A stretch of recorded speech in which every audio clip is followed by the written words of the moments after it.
Hi friends, आप लोगों को स्वागत है आपके यूट्यूब चैनल ईडू हम सफ़र सफलता की ओर। आज हम आप लोगों के लिए टेस्ट नंबर 18 जो बिहार दरोगा का फुल लेंथ टेस्ट है, ज्ञान बिंदु जीएस एकेडमी द्वारा ऑर्गेनाइज कराया गया है। ये बिहार दरोगा के स्पेशल बैच में हर शनिवार को ऑर्गेनाइज होता है, जिसका हम डिस्कशन आप लोग को हर रविवार को कराते हैं। आइए देखते हैं इसको। पहला क्वेश्चन है, अभिलेख उत्कीर्ण करने की प्रथा प्रारंभ हुई थी किनके काल से? तो ये ईरानियों के काल से हुआ था। ईरानियों की हम लोग हकमनी के नाम से भी जानते हैं। इनके आक्रमण से ही अभिलेख उत्कीर्ण करने की प्रथा प्रचलित हुआ था। यही समुद्र मार्ग की खोज से विदेशी व्यापार का प्रोत्साहन मिला था, ये भी मिला था इन्हीं के काल में, ईरानियों के काल में ही। अरमाइक लिपि का प्रचार प्रसार भी इन्हीं के काल में हुआ था। अगला क्वेश्चन है, अभिधम पिटक की रचना किस बौद्ध संगति के दौरान हुई थी? तो अभिधम पिटक की रचना ये तृतीय बौद्ध संगति के दौरान हुई थी। ये 250 बीसी में, जो कि इसकी आयोजन कहाँ हुआ था? तो पाटलिपुत्र में हुआ था।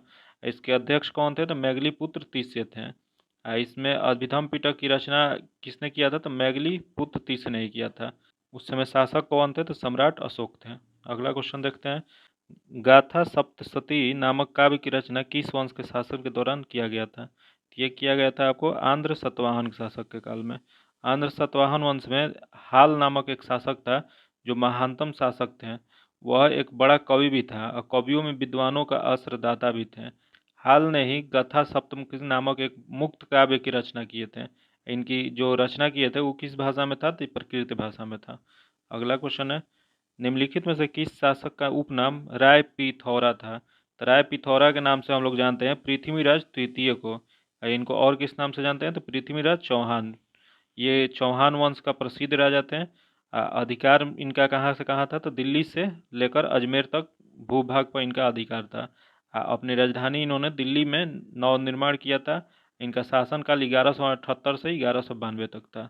अगला क्वेश्चन है, बेलूर का युद्ध किसके मध्य हुआ था? तो ये चोल और पांड्य के बीच हुआ था।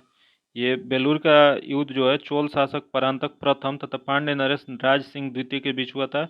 इस युद्ध भी में परांतक प्रथम की जीत हुई थी। अगला क्वेश्चन है, प्रसिद्ध जैन विद्वान राजशेखर किस सल्तनतकालीन सुल्तान के दरबार में रहते थे?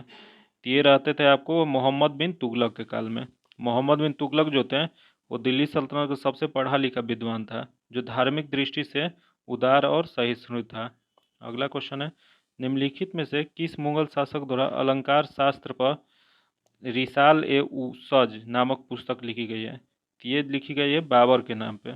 बाबर योग्य शासक थे, जो कुशल सेनापति और महत्वाकांक्षी बाबर बादशाह था। यह एक तुर्की भाषा में अपनी आत्मकथा लिखे हैं, जिनका नाम है बाबरनामा। अगला क्वेश्चन है, खेड़ का युद्ध कब हुआ था? ये युद्ध हुआ था 1707 ईस्वी में। डी हो जाएगा इसका आंसर। ये ताराबाई और साहू जी के बीच हुआ था, जिसमें साहू जी विजयी हुए थे। अगला क्वेश्चन है, गोखले माई पॉलिटिकल गुरु नामक पुस्तक के लेखक कौन है? तो इसके लेखक हैं महात्मा गांधी। महात्मा गांधी द्वारा ये पुस्तक लिखी गई। यहाँ भगवती चरण बोहरा की है, तो इनकी पुस्तक है the philosophy of the Bombay.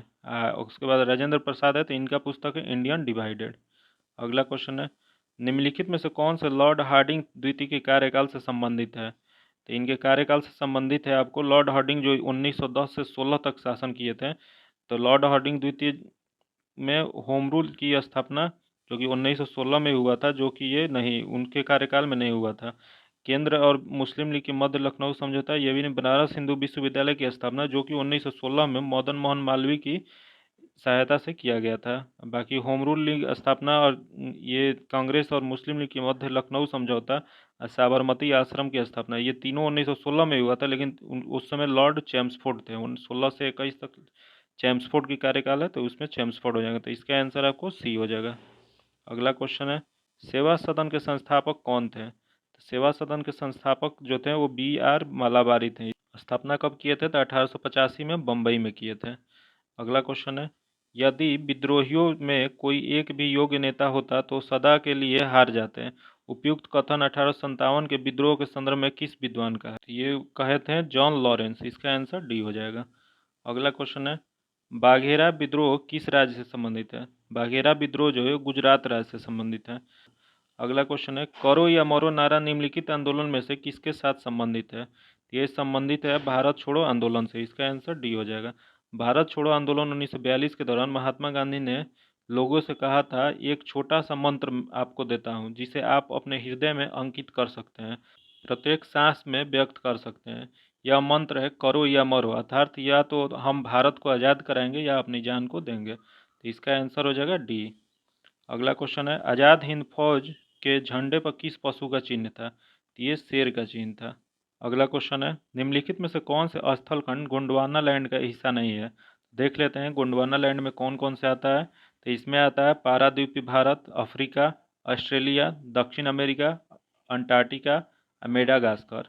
वही अंगारा लैंड होता है, उसमें कौन कौन सा आता है? तो यूरोप, एशिया, उत्तरी अमेरिका, ग्रीनलैंड। तो इसमें आपको क्या हो जाएगा? एशिया, जो कि किसका हिस्सा है? ये अंगारा लैंड का है। तो ये आंसर ये हो जाएगा।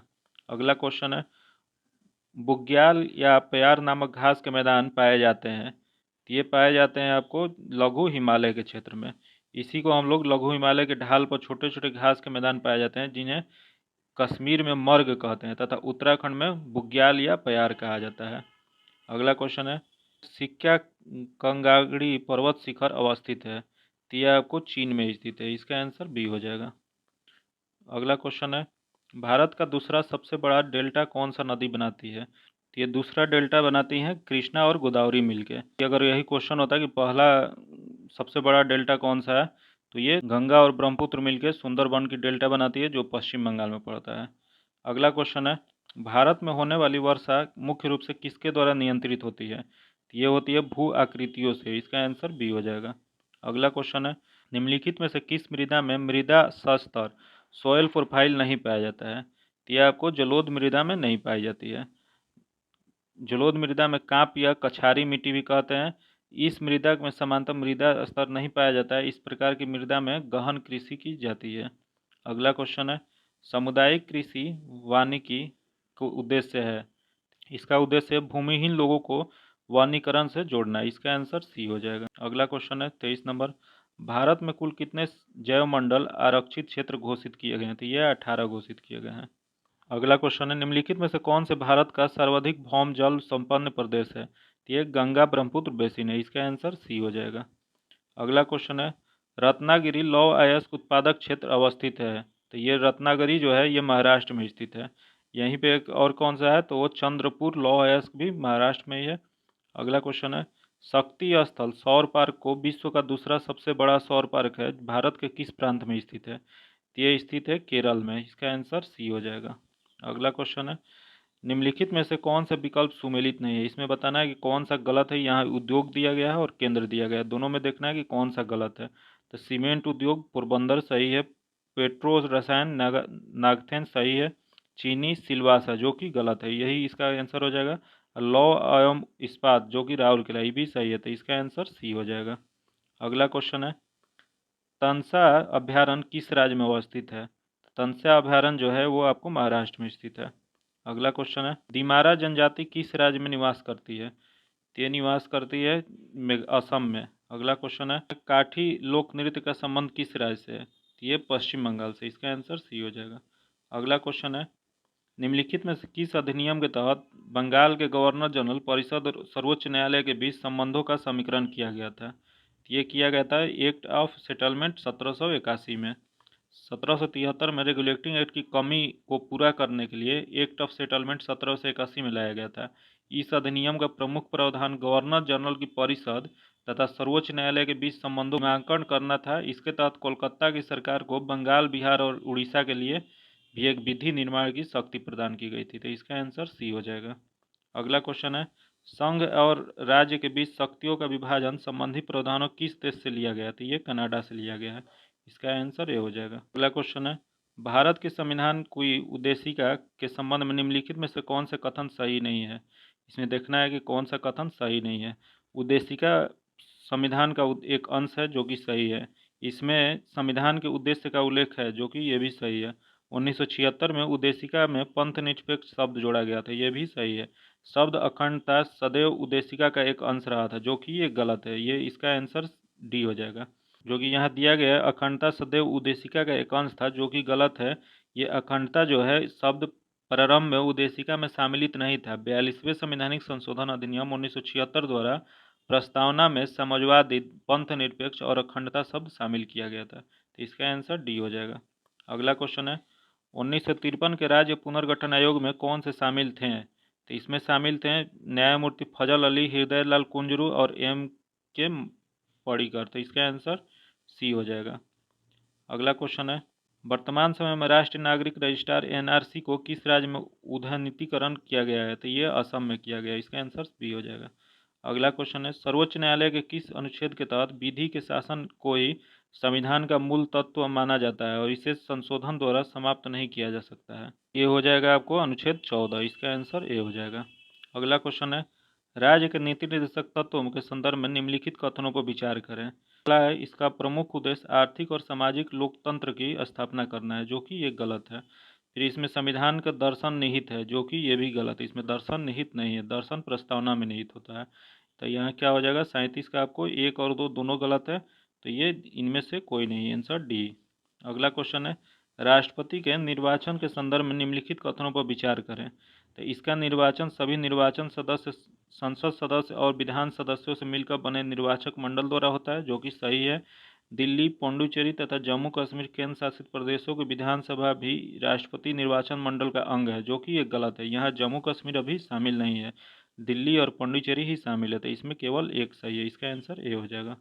अगला क्वेश्चन है उच्च न्यायालय पर प्रशासनिक दृष्टि से किसका नियंत्रण है? तो उच्च न्यायालय पर न्यायिक दृष्टि से सर्वोच्च न्यायालय के अधीन होता है, किंतु प्रशासनिक दृष्टि से उन पर सर्वोच्च न्यायालय के कोई नियंत्रण नहीं होता है, इसलिए ये जो किसी के अधीन नहीं आता है, इसका आंसर टी हो जाएगा। अगला क्वेश्चन है किस संविधान संशोधन के तहत लोकसभा की अवधि 6 वर्ष से घटाकर 5 वर्ष कर दी गई? तो ये इसका हो जाएगा आपको 44वां संवैधानिक संशोधन। मूल संविधान में लोकसभा की अवधि 5 वर्ष निर्धारित थी, परंतु 42वें संवैधानिक संशोधन के तहत इसकी अवधि बढ़ाकर 6 वर्ष कर दिया गया और 44वां संवैधानिक संशोधन के तहत फिर से उसको घटाकर 5 वर्ष किया गया था। तो ये आंसर इसका सी हो जाएगा। अगला क्वेश्चन है लोक लेखा समिति के संबंध में कौन सा विकल्प सही नहीं है? यहाँ बताना है कौन सा सही नहीं है। तो इसे प्राक्कलन समिति के जुड़वा बहन कहा जाता है, जो कि सही है। इसे लघु लोकसभा कहा जाता है, ये भी सही है। मंत्री परिषद का सदस्य इसमें शामिल नहीं होता है, ये भी सही है। तो ये सभी कथन सत्य हैं, जो कि डी इसका आंसर हो जाएगा। लोक लेखा समिति का गठन 1919 में भारत शासन अधिनियम के तहत 1921 में हुआ था। इसमें 22 सदस्य होते हैं, जिसमें लोकसभा से 15 और राज्यसभा से 7 होते हैं। तो ये 15-7 होते हैं इसमें, ये आप याद रखिएगा। इसको हम लोग प्राक्कलन समिति के जुड़वा बहन भी कहते हैं। अगला क्वेश्चन है अनुच्छेद 258 का राज्य को शक्ति प्रदान करता है, तो यह संघ को कृत्य सौंपने केंद्र की शक्ति। इसका आंसर सी हो जाएगा।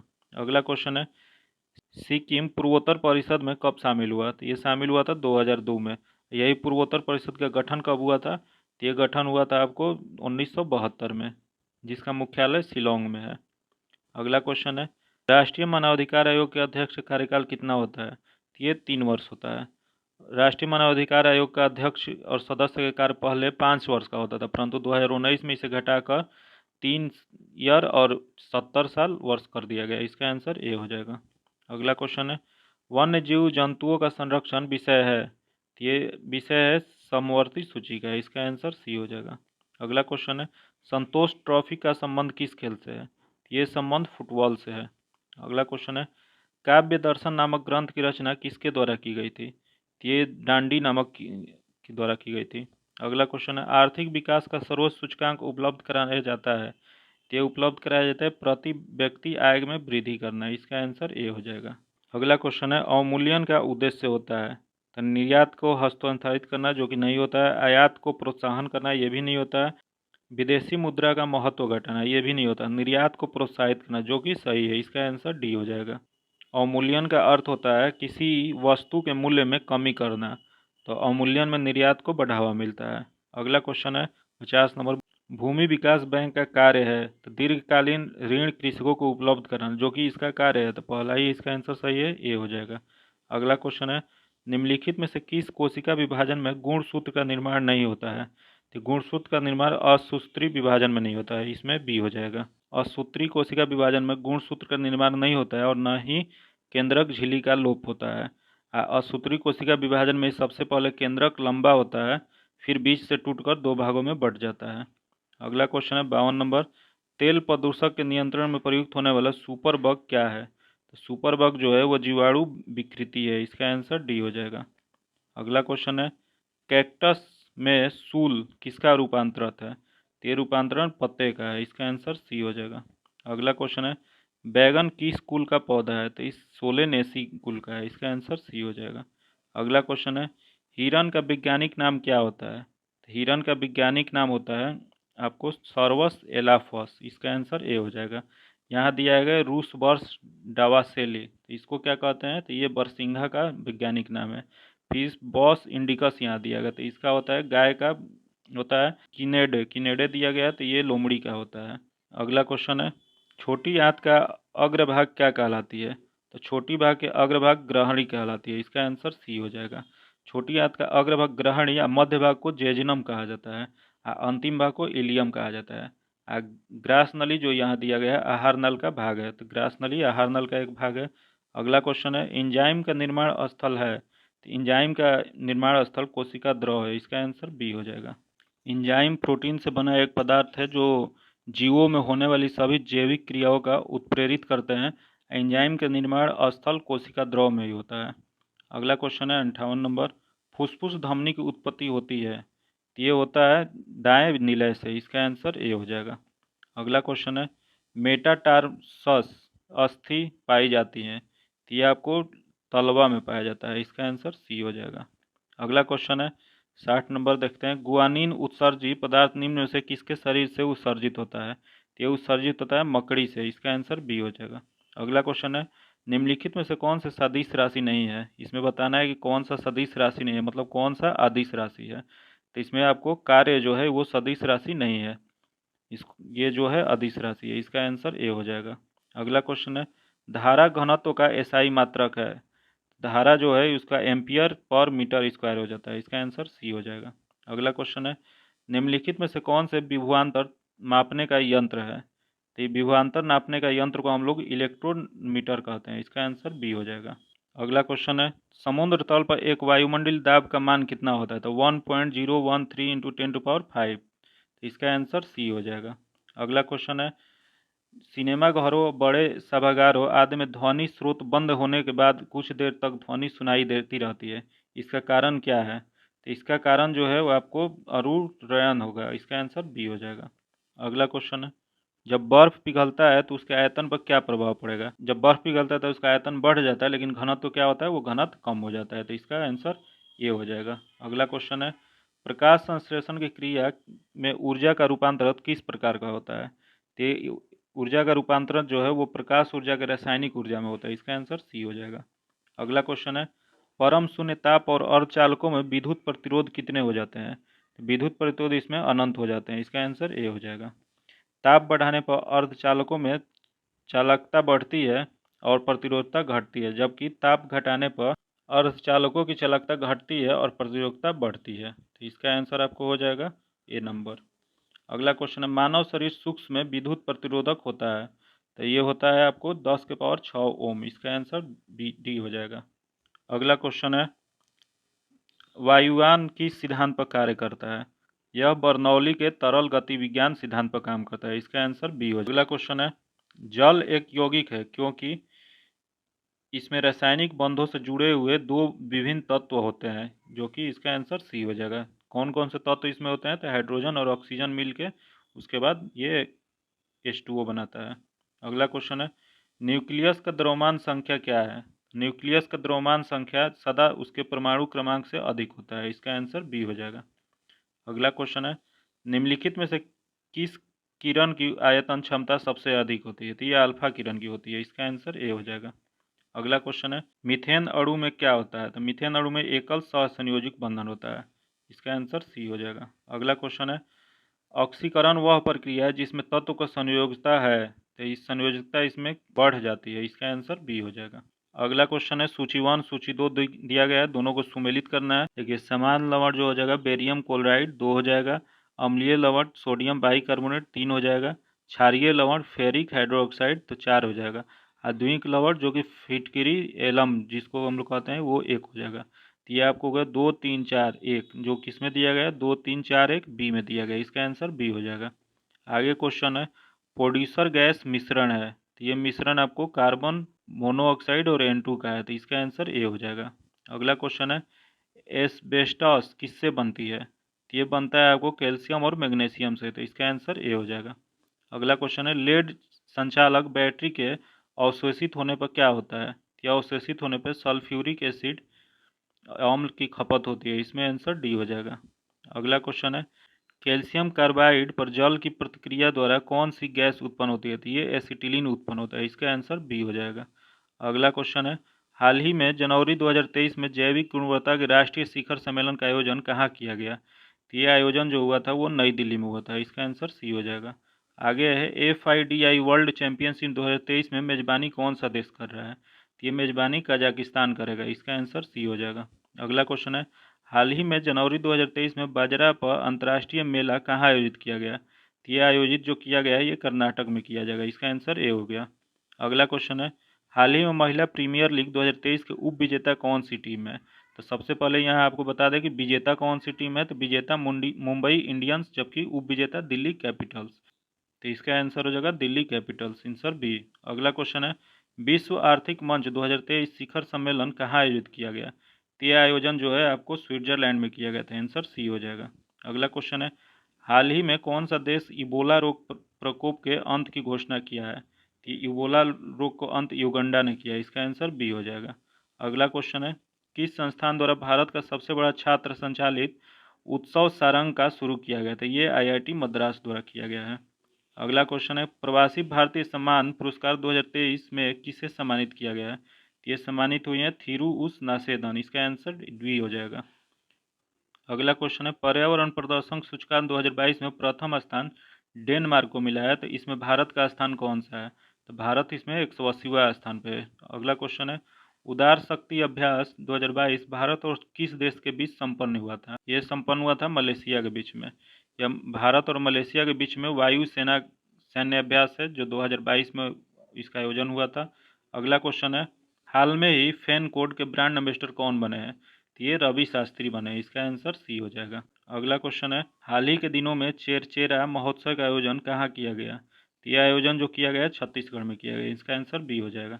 अगला क्वेश्चन, निम्नलिखित में से कौन सा इसरो का सूर्य मिशन है? तो ये आदित्य L1 है, इसका आंसर सी हो जाएगा। अगला क्वेश्चन है, विश्व मधुमेह दिवस किस तिथि को मनाया जाता है? तो ये मनाया जाता है 14 नवंबर को, इसका आंसर सी हो जाएगा। अगला क्वेश्चन है, भारत सरकार द्वारा शून्य कार्बन उत्सर्जन का लक्ष्य क्या है? तो ये 2070 तक लक्ष्य रखा गया है, तो 2070 हो जाएगा। आगे मैथ्स और रीजनिंग का क्वेश्चन है जिसका हम आंसर बता दे रहे हैं, आप लोग बना लीजिएगा। मेरे चैनल को जरूर सब्सक्राइब कीजिएगा, तभी अगले वीडियो का आप लोगों को नोटिफिकेशन मिलेगा। 96 का आंसर बी हो जाएगा, 97 का आंसर डी हो जाएगा, 98 का आंसर सी हो जाएगा, उसके बाद 99 का आंसर डी हो जाएगा और 100 का आंसर सी हो जाएगा। तो ये था आज का टेस्ट का सीरीज। कितना नंबर आप लोग का आया कमेंट में ज़रूर आप लोग बताइएगा। उसके बाद मेरे चैनल को सब्सक्राइब कीजिएगा, दोस्तों के साथ शेयर कीजिएगा क्योंकि इससे बहुत से दोस्तों को फ़ायदा हो। अब फिर मिलते हैं आपसे अगले वीडियो में। वीडियो अच्छा लगा तो लाइक कीजिएगा। तब तक के लिए धन्यवाद, जय हिंद।